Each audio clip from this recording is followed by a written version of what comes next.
Hello everyone, welcome to Uncluttering Food and Agriculture.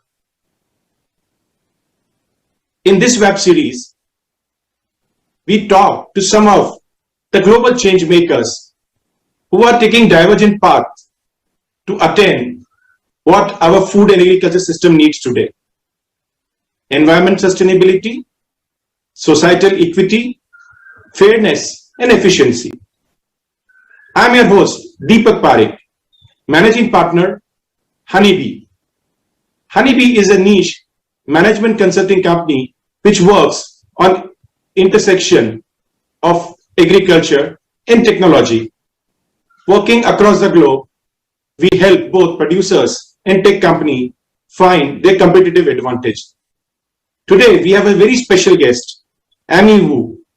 She's an accomplished journalist who writes passionately about intersections between gender, agriculture, and innovation.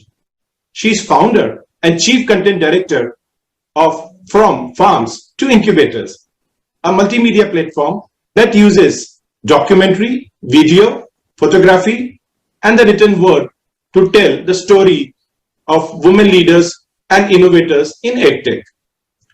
This award-winning documentary and multimedia project telling stories of women AgTech entrepreneurs has been screened at over 24 film festivals.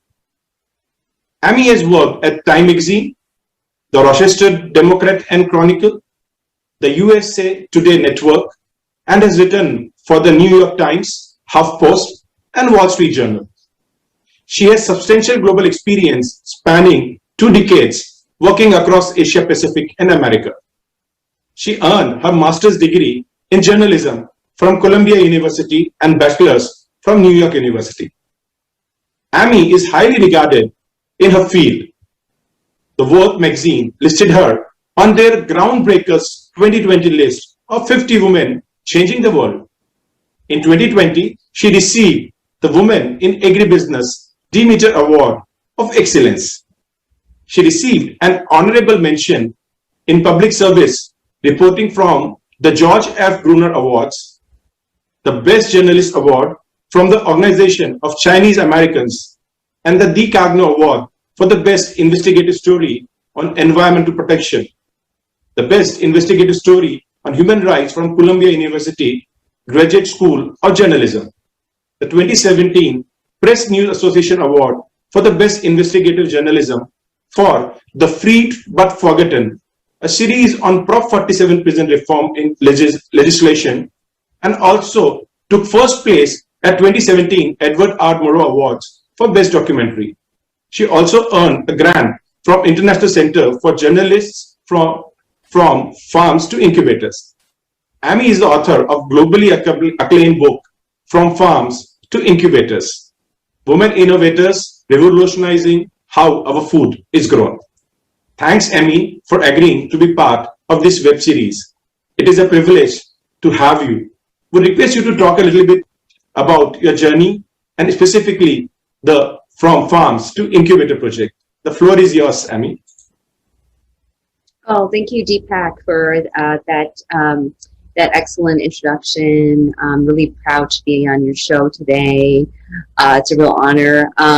So talking a little bit about From Farms to Incubators is that I'm going to work my way backwards a little bit here, but From Farms to Incubators, as you introduced, is a multimedia storytelling platform that uses documentary and the written word and photography, and lately the launch of our book to highlight the innovation, the women who are creating the innovations for the farmers to solve some of the biggest problems in farming today. A lot of it comes under climate change, everything from water and land management problem issues to a severe labor shortage of field workers. So I've been working on this. Since like 2016 now, maybe even a little bit before. And I didn't actually plan on where this would go, except that I was a journalist working in the Salinas Valley, California. It is known as the salad bowl of the world, and $9 billion industry. And more than 80% of the leafy greens that we eat here in the U.S. is grown there. But I noticed there were not a lot of women leaders in agriculture and also in technology. And at the same time, there was a sector called AgTech that was growing, very small, but it started to grow. And I started to ask people, do you know of any minority women entrepreneurs in AgTech? Because I wanted to profile them. And at first I didn't get any answers from people. I got a lot of silence. But then slowly I started, I found like 3 or 4 women, and I made a documentary that was really well received. It has been shown at Techonomy, South by Southwest. And then I thought, okay, this is great. I'm telling their stories. People love the film. We are bringing awareness to them, to this as well. But then I got more and more emails and phone calls from people who said, oh, have you checked out this company or that company? It's also founded by a woman. And then I started to think in 2018, I would like to write a book. I'd like to collect all of their stories into the format of a book, which just launched, by the way. Awesome. Amy, actually, you have been really interacting with some of the women of substance. Mariana, she's a good friend. Actually, we both were awarded by the World Economic Forum as Technology Pioneer way back in 2018.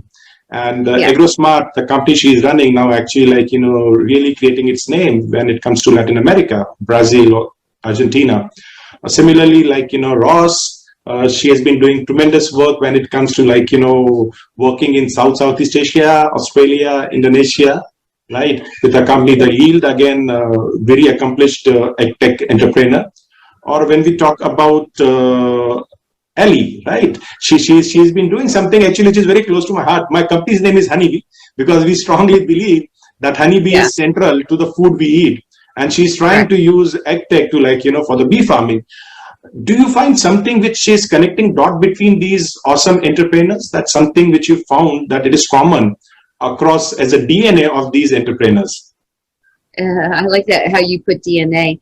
Yeah, you named several of the women that are in the book, and each of them is very diverse in terms of the kinds of innovations within agriculture. Right? We have like bees, and then you have also, at the same time, AgroSmart that's using like artificial intelligence and other kinds of technology. So some of the commonalities, Deepak, that I'm finding, within the women, and there are more than about almost 30 women that are profiled in this book, and there are many, many more women that are not in the book yet. So I think that they are all share an interest to solve big impact issues. I named some of the big impact issues that farmers are facing, threats, within farming from climate change. And they have a real hunger and passion to use their experience, their innovation, their talent, their creativity, and they say, oh, I have a solution to solve some of big problems within the food systems. That could include food safety, it could include food distribution, as well as another big one.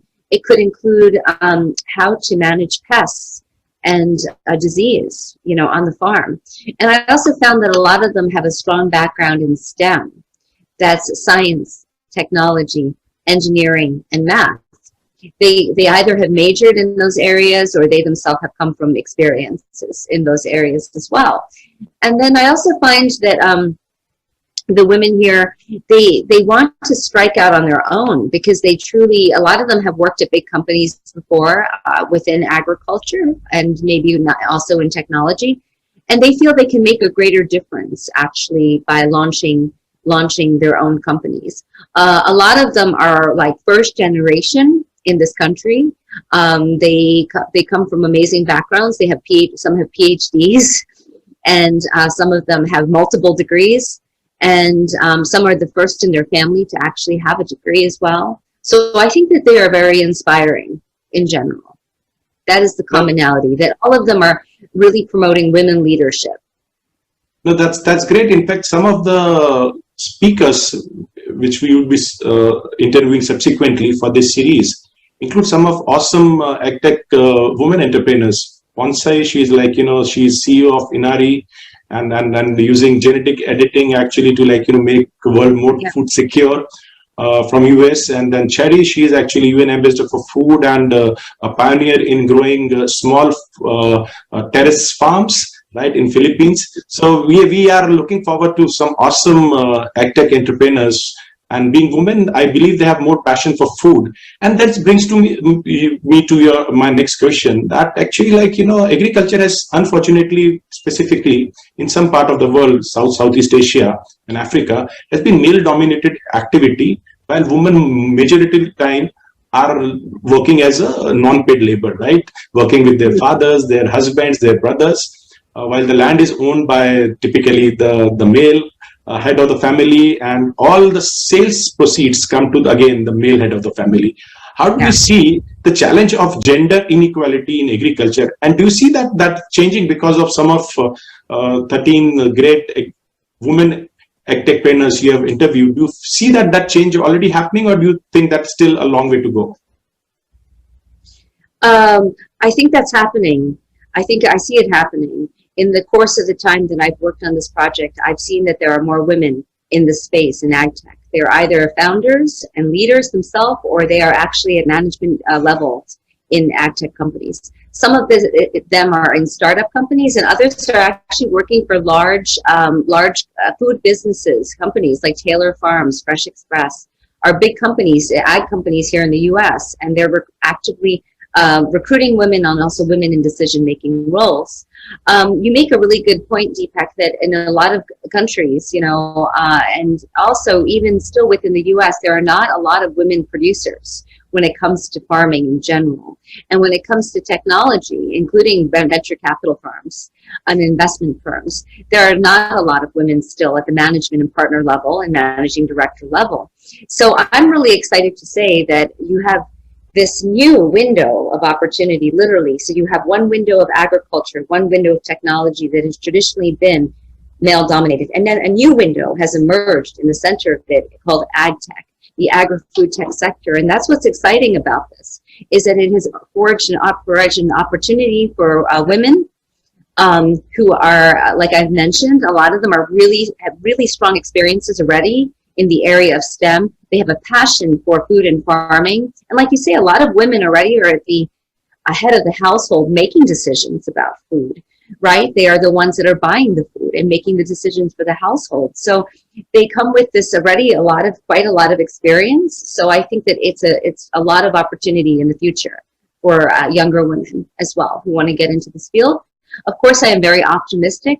But on the other hand, I think I also would agree that there's a long way to go, because there are not a lot of women currently on a grander scale of agribusiness. Like here in the US, a lot of Fortune 500 companies, related to AgTech, related to farming. Like Land O'Lakes is the only company that I can think about that has a woman as a CEO. But I hope that will change, over the next decade or so. Very well articulated, Amy, very well articulated. I am also very hopeful because, as you rightly said, that women take a lot of decision when it comes to food and nutrition of a family. So their understanding of this sector is definitely better than the male counterparts. But at the same time, as you rightly pointed out, the enabling ecosystem, including the venture capitalists or ancillary industry, they also need women leaders so that actually you can have all the chain taken care of. That brings me to a question which is very critical when we talk about typically like agriculture and food system. Agriculture is a fundamental activity which is very critical for human survival. And the way we are doing agriculture, 70% of groundwater withdrawals, 30% of greenhouse gas emission through agriculture. A lot of scientific evidences are there that the way we are doing agriculture is not sustainable, right? And it itself is creating a big threat for the human race. Do you see that the pattern, or what is your vision of creating a sustainable agriculture and food ecosystem going forward, which will take care of some of these challenges? Yeah, that's an excellent point, an excellent observation and question. And the reality of it is that there are numerous challenges because the amount of farmable land globally is actually declining due to soil. The soil has not been regenerated, and unfortunately, that's been the case. But on the upshot of things, growers are becoming a lot more aware of the importance of taking good care of the soil and in soil health. both conventional farmers and also organic farmers. So I'll answer this in a couple of ways with my observations. Number one is it's wonderful that farmers in general are becoming a lot more aware that this is critical. So they are looking at different innovative ways to farm now as well. And this means when I think of innovation, I don't just think of the actual quote unquote technology. You know, I don't just think of, for example, blockchain, artificial intelligence, and robotics, which is all innovation, but it's also innovative ways of farming. So for example, there are ways of experimenting with cover cropping. You know, farmers are looking at different kind of cover crops that can cover the soil and create, you know, healthy soil from underneath. There are different methods, for example, like roll-in crimping and so forth. And so not just organic farmers now are looking at this, but also conventional farmers, which I think is great. Different kinds of, instead of spraying and using pesticides, they're looking at different ways to actually create healthy soil. I'm giving one example. But when it comes to AgTech, I think it can play a really important role in also creating what I call contributing to regenerative agriculture. For example, one of the companies that I profiled in the book, Trace Genomics, they have a soil testing kit. You know, and the soil testing kit is so important because it's important for farmers to be able to test the soil to see if there are any diseases or pests or what the DNA of the soil is. And they have made it accessible to even smaller farmers, because currently it's very expensive to soil test. It's also a long process. You got to take it to the researchers, the lab. It has to be analyzed. But they have created a soil testing kit that is a lot more accessible and affordable to small farmers as well. So I think that's one example as to how AgTech or AgBio can contribute to farmers, and ultimately, hopefully, farmers will grow more food, better food to feed the population. Very well articulated. Again, you have rightly emphasized on soil. So in fact, I myself being an AgTech entrepreneur, created a couple of AgTech companies. Now I have myself become a farmer. So we are doing all those things which you talked about, no-till or low-till farming, cover crops, right, intercropping, ensuring that you are taking care of the organic content of the soil by doing all the DNA analysis of the soil to find out, right, what's there and what is required. So it's, as you rightly said, that tech can play definitely a very important role, but at the same time, the agronomical practices also need to evolve. And working with a company called Evolving Root, we are growing some of the superfoods like turmeric, garlic, ginger, which are more nutritional than just growing typical cereals. So, it's very important that we focus both on AgTech as well as agronomical activities and the processes. Absolutely. And Deepak, I was going to mention also that you earlier had mentioned a company called Inari, and that are actually doing a lot of the science behind seeds, right?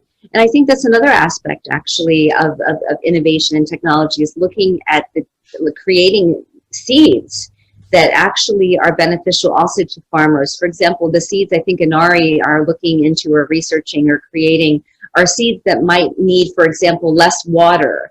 And why is that important? Because actually farmers in a lot of places, especially in the US and California, are having a really hard time actually with droughts and also in management of water. And without that, they can really not grow. So there are different ways to look at the innovation of seeds as well. So I consider that a critical part of AgTech. I fully agree. We have to create more climate resilient agriculture because we cannot still completely stop the climate change. So, but we have to become resilient, and agriculture has to take a front seat in that, because otherwise you'll have a collapsing race. And that brings me to very critical question, when we talk about AgTech, whether it is in bioscience or digital technologies, what are the intervention, you name few like artificial intelligence and blockchain, and these are the areas we also work in. Scalability becomes an issue. How do you see that, tech making more impact on how the agriculture and food ecosystem, whether it is producing, distributing, or consuming food? What are the specific areas you believe that it will have the most impact? I think that all kinds of the innovations that you mentioned and beyond will have an impact, can play a really important role in how our food is grown, how it's distributed. and even why it's grown, frankly. I mean, in the case of artificial intelligence, for example, one of the companies that I did focus on, is AgShift by Miku Jiha, in Santa Clara and California. And it looks at more in the issue of food safety as well and tries to prevent food waste. So her technology uses artificial intelligence to grade the quality of strawberries and nuts, right? I mean, currently you have people doing that. But in the absence of potential, a labor force or one that is skilled in doing that, I think having sort of machines and artificial intelligence also playing a role in that is critical. So that's just one example. And robotics, I think, is one of my favorites, because I can see, in even where I'm living, that there are some orphaned vegetables and fruits out there that every year the farmers are growing this, and yet nobody is picking them because there's not enough field workers. So the food is being wasted because not enough people picking them and distributing them. So I think robots eventually, can play a real role in picking all kinds of fruits, potentially, like the ones that are challenging too. Right now it's there. I haven't seen yet a robot to pick the little berries, because you really need a sensitive robot to pick up a berry. You don't want to squish them. But it's happening already with broccoli, with cauliflower, with apples. So I see that. Now this also lends a question, how will human beings play a role in this? What is the balance of technology and the human labor force? Well, I think AgTech actually is a great opportunity for a very skilled and knowledgeable workforce. Actually, we're going to need people who know how to actually operate these different kinds of technologies, and also be able to communicate these technologies to farmers. So I think it actually creates a lot more opportunity for people. But true, actually, I strongly believe that one of the skill for the next few decades would be how you are able to use the technology. We ourselves, for our generation, for adopting new technology is still a little bit of challenge. But see the kids of today, right? 10-year-old, 12-year-old, right? They just pick up their mobile phone and they're faster in knowing an application and using it than most of us. So I believe this is going to be the next generation skill set, right? Which is very critical for being successful. I would like to take this opportunity to understand from you, you have been in this project for a long time. For 4.5 years is a long time. You have been interacting with some of the amazing people. There would be a lot of wow moments where you said, wow, would have made your day, believing that, oh, this is also happening, and you would have felt very good about it. Would you like to share some of such stories where you had those wow moments? Oh, wow moments on this entire project. I feel like I have actually had many different wow moments, and that's what's kept me going on this project, actually. And the initial wow moments came from when I didn't know if there were actually women entrepreneur founders. And but I was convinced that there were. So when I started to find some of the women, I was like, wow, this is great. And this is what kept the momentum for the project. The innovations are very much a wow for me. I love actually reading about innovation and how it can help agriculture. But what makes this project unique, I thought, it was also the people behind the innovation. And each person behind the innovation was a wow to me. Because not only are they the people creating it, and they have also explained the innovation, but I really wanted to capture who these women were as people. I asked them questions about what did their grandparents do for a living? What did their parents do? Where did they grow up? What inspired them, some of them, to move across the country, from New York to California, to follow this dream, this passion. Because being an entrepreneur is very challenging. There are many challenges. You have to build a team. You have to get investment. You have to get capital to keep going. And also the sector, AgTech, was not an easy one to get investment from, because a lot of investors have not traditionally, I would say, put money into agriculture. It's a quote unquote slower moving sector, and yet, all of us eat, right? Often, investors want to see fast return on things, but this is a sector that has never been seen as sexy in the past. And yet at the same time, I think something is changing. I think especially with the pandemic, all of us globally, internationally, have had some experience with food, I think, during the pandemic, whether it be access to food or wondering, like, you know, who are the people who are growing our food? Where does it come from? So I think it's been this in general. AgTech has been growing tremendously. So I continue to move forward with the project, always with a wow moment. No, you pointed few things very well. The pandemic has changed the way people see food and agriculture sector. Who would have imagined that a developed country would have lines and queues for people waiting to get a ration beef, right? So Yeah. those things have made people understand that the value a producer, a farmer is having when we talk about the society. And that also, like, you know, make a lot of investors start thinking towards impact investment, right? As you rightly pointed out, till like I said, that couple of years back, raising investment in this sector has been a big challenge. I've been mentoring and I've been advising a lot of VCs in this part of the world. And the always challenge was that they work with the mindset of 369, 3 months prototype, 6 month test in the market, 9 months, you either close down or you go for a next round, right? Unfortunately, in agriculture, right, 1 month is 6 months, that's one season, right? And that level of patience, and that is where we all have to respect the farmer, because, like, you know, he's creating startup with every season. He buys seed, put investment in inputs, and once he harvests, then only he knows whether he'll be profitable or not. So Yeah. everybody who is involved in this field, like, you know, I have a big respect and regard for them. This brings us to the last section of this discussion. This is a little bit more about you, right? What motivates Amy? Because she has been an investigative journalist writing on agriculture, and suddenly she started getting into a project which is a long project, right? Working on a very specific idea, which is more of, I'll say, that understanding multiple aspects of the subject, which is your woman AgTech entrepreneur, rather than, like, you know, going behind the big stories. So what motivated you in getting on this project?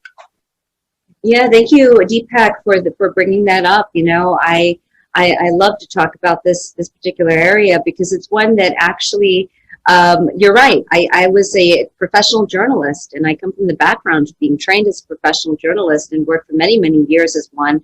I've covered many different kinds of stories. However, recently I was thinking about some commonalities with some of the stories that I have written about, and also this particular story of focusing on women innovators, revolutionizing how our food is grown. And I think, number one, that this is an untold story. In other words, we talked about how women have not traditionally been key leaders in the sector of agriculture and technology, right? So, I felt very strongly that their voices should be come out, and that their stories deserve to be told. As a journalist, I strongly felt the story needed to be told. But on another level, increasingly, I saw that there is a need for women in this sector in general to connect with one another. I'll give you an example. When we screened our documentary, I often had a lot of the women from the film be on the panel discussion. And they would look at each other. This was maybe in 2016, 2017. And they would look at each other and say, I didn't know she existed. I didn't know that she was there. Can you connect us? Can you give us our emails and so we can talk to one another? So I saw a real need for a community, for also women who are in this space, but who also want to get into this space. So I increasingly saw that storytelling was an important platform to actually create a discussion and to provide also awareness to this, but also to create a community, frankly, for women who want to connect, or also for investors and growers who want to connect with these women. Because there are a growing number of farmers who also say, I want to learn more about this innovation. I'm seeking this innovation. And they also want to promote women. They really support women leaders too. So they want to find a way to connect with these women. At the same time, investors, you mentioned impact investing, is true. There's a lot more interest on many different levels in investing in agri-food tech. So the companies, the investors, some of them really want to promote women-led companies. Of course, it's not just because it's a women-led company. It has to work. The innovation, first and foremost, has to work. Okay, but they also want at the same time also promote women leaders. So I increasingly saw a need for that. So this is why the project has continued to grow. We recently published our first book, From Farms to Incubators. And I see it as a work of journalism, but I also see it as a way to connect people who are interested in connecting with these women, people who are interested in maybe getting into the ag tech field. We have 30 women and their profiles are all here. So if anybody's interested in connecting with them, they can easily pick up the book and they could easily say, oh, I would like to talk with Mariana or maybe Roz. You know, I want to find out more information. So I really wanted to make this easily digestible and understandable for people, because there's a lot of people who still don't know too much about ag tech, and yet they have an interest. They're like, maybe I want to learn more about ag tech. What is it about? What opportunities are there? So I hope that answers some of your questions. No, 100%. And your book actually, I had opportunity of going through it, and believe me, what I loved about is that first thing is documentation, right? Documentation of the journey, documentation of technology, and as you rightly said, innovation is more important than the gender, right? Only thing is that because you found that unfortunately there is a lack of knowledge or lack of I'll say that companionship when it comes to women entrepreneurs. They don't know even each other that actually they have been in this field, right? So those things definitely are a challenge, but and an AgTechpreneur is an AgTechpreneur irrespective of the gender. And some of the innovations you have talked about, they are beautiful innovations. And I believe going forward, we'll need those innovations. And definitely I would love to someday when time permits, have all these awesome people all put across and moderate them, right? Because we work with a lot of innovators, and our idea is very simple: to bring the cutting edge technology to this part of the world, because we strongly believe Africa and Southeast Asia is what the food bowl of the world would be, right? Because these are where the consumers are. Unfortunately, we are having inelastic system where a lot of consumption happen, right? In that part of the world where actually you don't have the people who are in demand of that food, right? One best example is China, which has been able to very substantially take care of that problem, right? From a huge importer of rice, because they have been rice consuming population. They've been able to grow rice in deserts, in saline areas, right? Yeah. And some of the AgTech innovations, again, I would request, if you get time, look at China as well, and you speak very fluent Mandarin. That is what I believe. And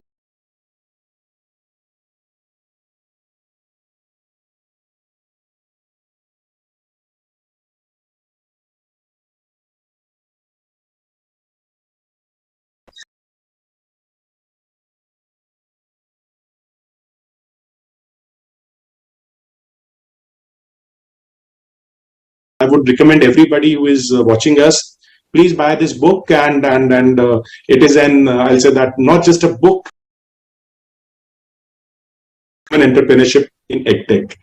Thanks a lot, Emmy, and look forward to again talk to you some other day on some other platform, and also interact with some of the innovators you have documented.